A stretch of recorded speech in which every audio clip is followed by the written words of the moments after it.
Hi, I'm Lisa. Firstly, I'd like to apologise for not being able to present live to you today. As sometimes happens, life gets in the way of the best laid plans. So, 20 years ago, I founded a company called Vegan Store. We were Europe's first vegan supermarket, and we set out to change what vegan food looked like. 20 years ago, vegan food was considered a specialist, marginalised category, almost like a dietary requirement, and you had to seek it out. The general image of a vegan was someone who held militant alternative views and wasn't really part of modern day life. Large brands and corporations weren't interested in this marginalised group, and generally the only place to find any type of non dairy milk was in health food stores. My goal was to develop a one stop vegan shop, the equivalent of a mini supermarket online where you could get your weekly essentials, safe in the knowledge that everything was vegan. No having to check every ingredient on the label in store. Let us do that for you. This in turn created a loyal customer following, a repeat shopper that trusted us to make their lives easier. We then started sourcing products from around the world, products that there was no vegan alternative for. For example, we imported a vegan egg product. Now, you could bake with this, or with a little bit of culinary skill, turn it into a vegan fried egg, as you'll see below here. A lot of people thought that one was an April Fool, but it wasn't. This was the point for us as a company when we started to gain a reputation for bringing to market the best and most innovative products from around the world, finding the gaps in the market and either sourcing product or developing it ourselves. So this is where the fun starts for me. This is the part of my job I love, the NPD or new product development. Over the years, I'd had some fantastic experiences, mostly being the Willy Wonka of the vegan world, seeing what's missing and going out there to find out how we can make that happen. The best example of this is that in the time before the advent of plant-based barista milks, and there weren't many out there was no Oatly, there was basically a soya or an almond. Any non-dairy milk product at that time curdled into your coffee. So what was needed was a creamer product, literally a daily essential to most people. We Brits don't cope very well without our cuppers.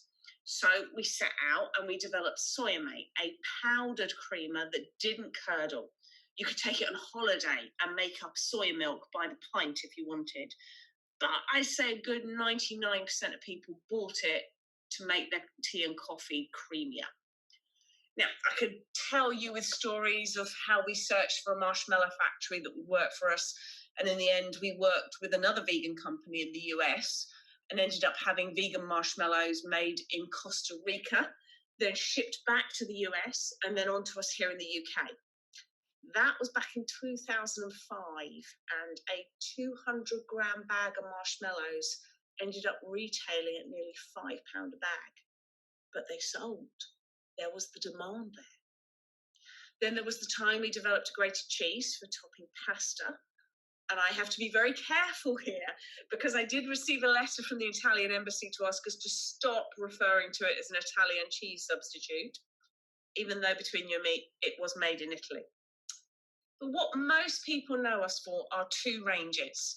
The first is Go Max Go, a US company I've worked with now for nearly 15 years, who, with them, we worked on candy bars that looked, and most importantly, tasted like the real thing.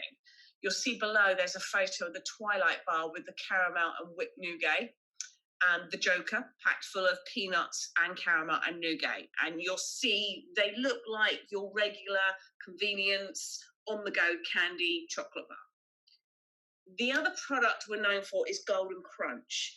Now, this is a chunky honeycomb bar, and no, honeycomb does not contain honey. Smothered in, well, firstly, we did it in a dark chocolate. In the time before vegan milk chocolates, that's all we had, so we did it in a dark chocolate. And now we also have it in our own blend of creamy milk alternative chocolate.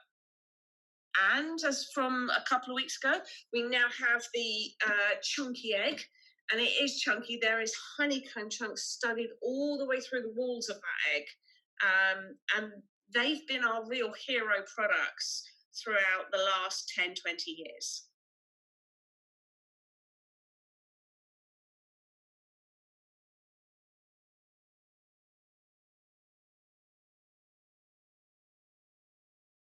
The natural progression of having own brand product development is that other retail outlets want your product. So in 2010, we started a B2B business. Again, we led the market in being the first B2B all vegan distributor, building that customer loyalty in the B2B market. And within 12 months, we were supplying a network of UK independents, European specialist stores, as well as having both a US and an Australian distributor. I decided we wanted to create the retail experience for those B2B customers and set up the ordering as an e-commerce website. So the growth of Vegan Store happened very organically. But after 20 years of running this company, when AF Blakemore and Son approached me about acquiring Vegan Store, it seemed to be the natural progression. Vegan Store alone is a very successful independent company. But to scale it up to meet the demand for our products was something we were struggling to do. AF Blakemore, with its wealth of experience and expertise, as well as its network of distribution, seemed the perfect fit. So Vegan Store became part of the Blakemore family in July 2020. And for those of you wondering, Blakemore is still a family-owned business, which is one of the reasons I chose to work with them. The Vegan Store B2C and B2B operate within Blakemore as a separate business, and it is business as usual for that side. However, the challenge now is to see if we could integrate plant-based into the convenience market that Blakemore specialise in. In 2020, the vegan market was the largest growing food trend in the UK. Suddenly, vegan food wasn't a niche area. There had been a long-term shift in eating habits, and vegan had gone mainstream. It was at Expo West in 2019 that I started to hear the term plant-based being used more and more. Vegan still has that connotation of exclusivity and an association with specific ethical beliefs, whereas the term plant-based appeals to a much wider range of people. It includes the flexitarian and those that are looking to reduce their meat or dairy consumption for a variety of reasons. The meat eater versus the vegan line has blurred as more mainstream consumers embrace plant-based food as just another option. As the booming non-dairy milk industry has proved, consumers want to alternate their options. If I look at some of the statistics out there, a third of all evening meals in the UK are vegan or vegetarian, and that's not all nut roast and lentils. 92% of plant-based meals in the UK were eaten by non-vegans, and 13.2 million shoppers bought meat-free substitutes. Just to put that last one in perspective, there are 600,000 vegans in the UK, so a lot of those mock meats are not only being bought by non-vegans, but are also being repeat purchased. This quote from Roger Whiteside at Greggs is one of my favourites. Every brand has to maintain relevance. If your customer has changed the way they shop, you have to change with them. On top of that, customers want to be excited, they want to be engaged and exposed to new products and new ideas. A lack of innovation can mean that customers switch off and either abandon the store or the value of their shopping basket decreases over time. Convenience stores may rely on impulse purchasing and emergency top-ups, but at the end of the day, the more of your customers' needs you can fulfill, the more they will visit. This last 12 months has seen consumers use their local convenience stores more than ever. The supply problems we've seen supermarkets have with random lines such as toilet roll and pasta being out of stock has meant more customers shopping locally, where the supply hasn't been as stretched. Additionally, more people have shopped small and local to reduce their exposure in this pandemic. This has created a community spirit Every week, Blakemore has had emails from the public thanking staff for going that extra mile to ensure people got their groceries, building a loyal community around those local hubs. What we want to do now is capitalise on that and keep those customers. Making convenience convenient. AF Blakemore & Son is the largest division of Spar UK, owning 275 Spar stores and serving more than 950 in total across England and Wales. The business is over 100 years old, starting life as a counter-service grocery store, and prides itself on customer service and being part of its local communities. Our goal is to fulfil our customers' needs. We have to grow alongside them and their changing lives. The biggest challenge will be retaining our loyal customer base whilst keeping fresh and up to date. What we could do was take the knowledge we had from Vegan Store and use that to select the best lines to introduce across the chain. As part of the sale agreement, I have joined AF Blakemore in a consultative role, and we started to think about how we could introduce more plant-based products into their convenience stores.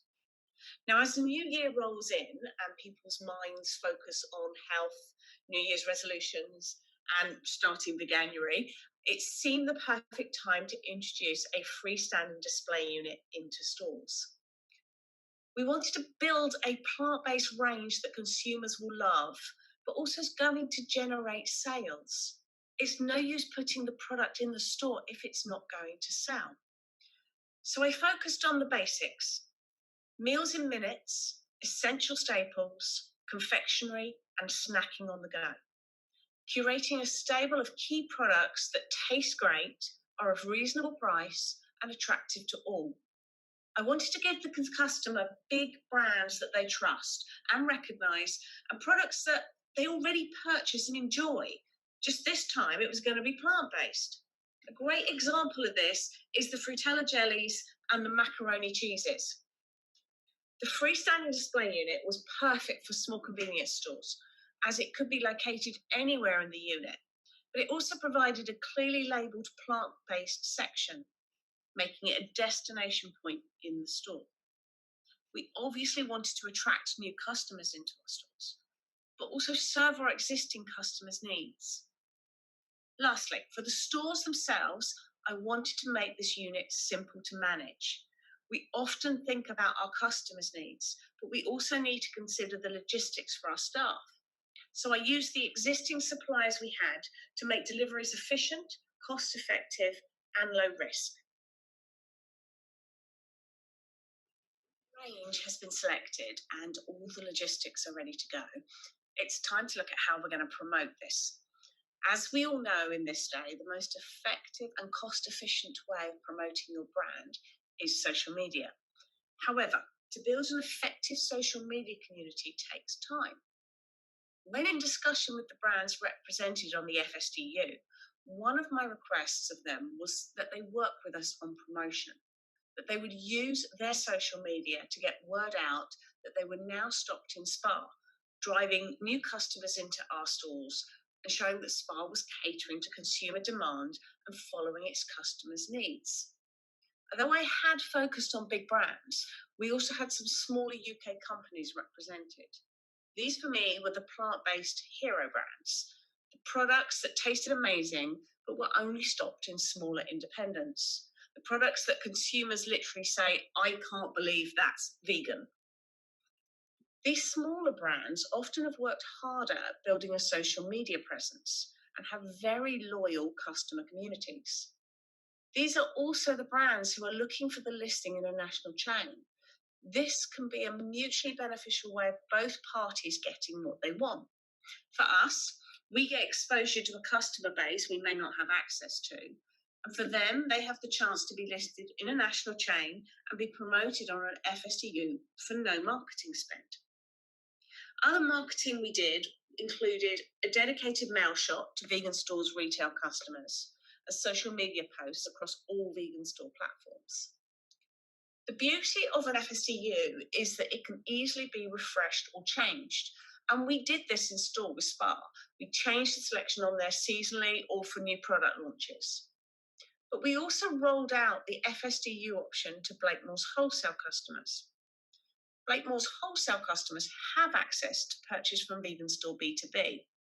And if they purchased a certain amount of plant-based lines, we would provide that FSDU free of charge. The wholesale customers had complete control over what they stocked from the range and chose to merchandise on the FSDU. The customer could put together their own range or choose from 3 different options I curated for them that were the perfect mix and fit.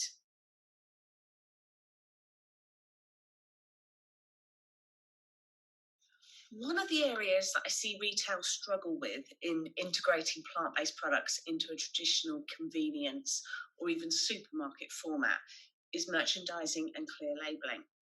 You can often find a big brand vegan sausage roll on the shelf in a chiller surrounded by the chicken and pork ones. Now, as vegan products become mainstream, that's not a bad thing, but the risk is that a consumer looking for that product won't even see it there, won't even look for it there. Free from sections have become a regular part of planograms, and they do work and serve a purpose.